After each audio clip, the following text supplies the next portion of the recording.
Hello guys, one second, welcome back. आज आप सभी के सामने लेके आया हूँ क्लास 8 का बहुत ही महत्वपूर्ण प्रश्न।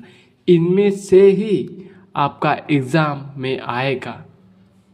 चलिए देखते हैं प्रथम प्रश्न।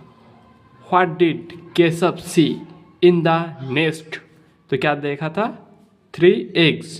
ठीक है, जहाँ समझ में आपको नहीं आएगा वहाँ आप पूछिएगा कमेंट में, मैं आपको बताऊँगा।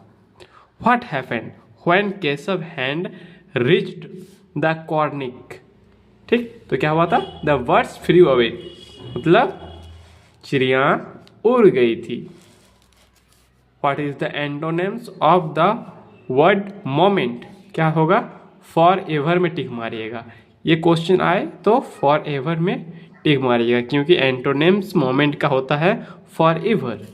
What is the antonyms of the word day? Day का एंटोनिम्स क्या होगा? नाइट। ठीक है, क्या होगा? नाइट। ये सब क्वेश्चन है जो बार बार पूछी जा रही है, इसीलिए इस सब क्वेश्चन को लाया हूँ। आप देखते हैं 5 नंबर।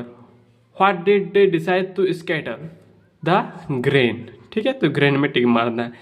आप लोगों ने तो चैप्टर बहुत अच्छे तरीके से पढ़ लिया होगा, तो चलिए मैं सिर्फ इस जल्दबाजी में करवा रहा हूँ ताकि पूरा चैप्टर, पूरा बुक कवर हो सके। चलिए 6 नंबर की ओर चलते हैं। What did a bird laid eggs just above the cornice में टिक मारना है।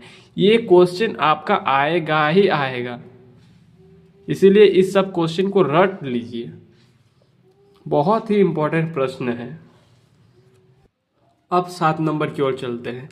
और एक बात बच्चों, आप सभी याद रखिएगा कि किसी भी पोएम रहे और या फिर कोई स्टोरी रहे, किसने लिखा है, इस चीज़ को याद रखना बहुत ही ज़रूरी है।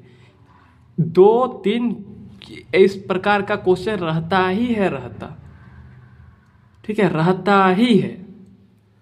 चलिए 7 नंबर की ओर देखते हैं। जैसे ये वाला हम लिए हुए हैं question, who was written the story the native friends? तो किसने लिखा था? प्रेमचंद। ठीक है। 8 नंबर की ओर। What happened when Keshav's hands reach the cornice the birds flew away?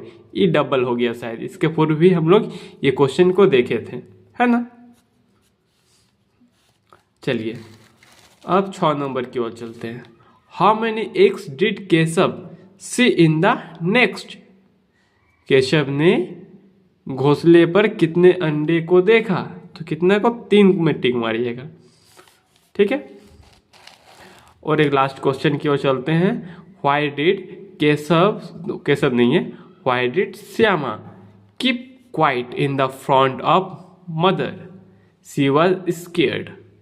ठीक है, क्यों? कि वह बहुत डरी हुई थी। ठीक है। आई होप आपको ये समझ में आया होगा, और कुछ भी यदि समझ में ना आए तो कमेंट में बताएंगे, मैं पुनः समझाने का प्रयास करूँगा। चलिए धन्यवाद। ये मोस्ट इम्पॉर्टेंट क्वेश्चन थे, एक्सपेक्टेड क्वेश्चन फॉर एग्ज़ाम, बहुत ही एक्सपेक्टेड क्वेश्चन है।